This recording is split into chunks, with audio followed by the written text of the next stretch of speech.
संसार के सभी धर्मों की शुरुआत तब हुई है जब हमें उनकी ज़रूरत महसूस हुई।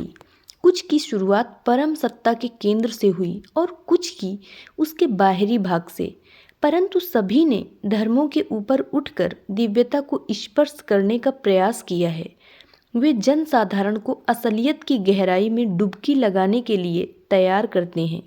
कई बार तो वे सफल होते हैं, लेकिन कई मामलों में वे पीछे रह जाते हैं, क्योंकि धर्म जनसाधारण के लिए है, जबकि आध्यात्मिकता कुछ चुने हुए लोगों के लिए है। धर्मों को असंख्य लोग अपनी कुछ विचारधारा के कारण अपनाते हैं, जिसे उनका विवेक न्याय संगत मानता है।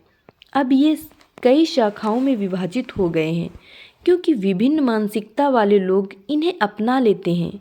जहाँ एक ओर उच्च विचारधारा है, वहीं दूसरी ओर स्थूल व्यवहार है। लेकिन ये बातें अपने अपने क्षेत्रों में अपनी भूमिका निभाती हैं। अब स्थूलता और सूक्ष्मता दोनों का अस्तित्व रहता है। सूक्ष्म मन को उच्चतम का विचार समझ में आता है और स्थूलतर मन को केवल स्थूलता का विचार स्पष्ट होता है। अब चिंतन भी स्थूल हो गया है। वे स्थूलतर चीज़ों को धर्म के साथ जोड़ देते हैं, क्योंकि 100 बार झूठ बोलने पर झूठ भी सच हो जाता है। इस तरह वही चीज़ और प्रतिकूल मान्यता धर्म के विषय का हिस्सा बन गई है। प्रकाश से बाहर होने का पर हमारा पतन अंधकार में होता है। विवेकहीन होने पर हम बेवकूफ़ बन जाते हैं। असलियत से बाहर रहने पर हम शैतान बन जाते हैं। अब वे असलियत की प्रतिकूल स्थिति तक आ गए हैं। दूसरे शब्दों में, उनमें पाशविकता फैलने लगती है और वे मानो उसी स्थिति में झांकने लगते हैं जो पशु की होती है। कभी वे सोचेंगे कि गाय पालने के कारण मेरे घर को पर्याप्त धन आने लगा है, घोड़े को पालने के कारण मेरे घर पोता आया है।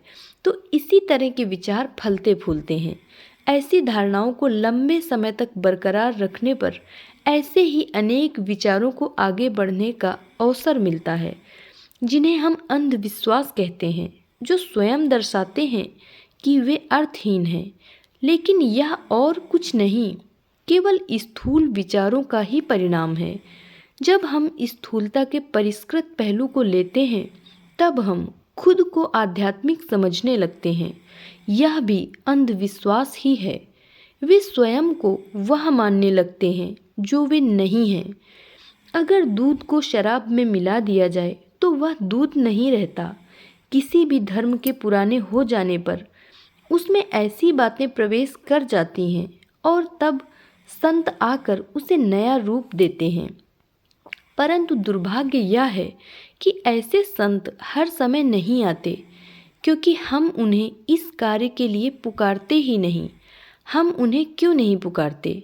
क्योंकि अंधविश्वास लोगों के मन में अपने आप में एक धर्म बन जाता है और वे उसमें इतने डूबे हुए होते हैं कि उसके परे उन्हें कुछ सूझता ही नहीं है।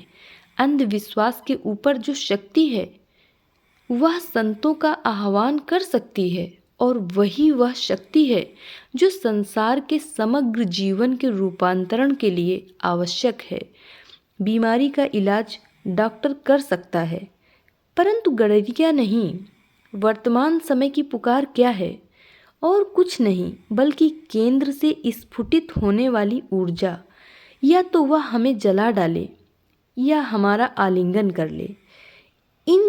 इस कार्य के लिए स्वयं की वीरता को परखने के लिए हमें रणभूमि में एक छत्री की भांति आगे आना चाहिए। यदि हम वास्तव में अपना रूपांतरण चाहते हैं, तो हमारा विचार यही होना चाहिए।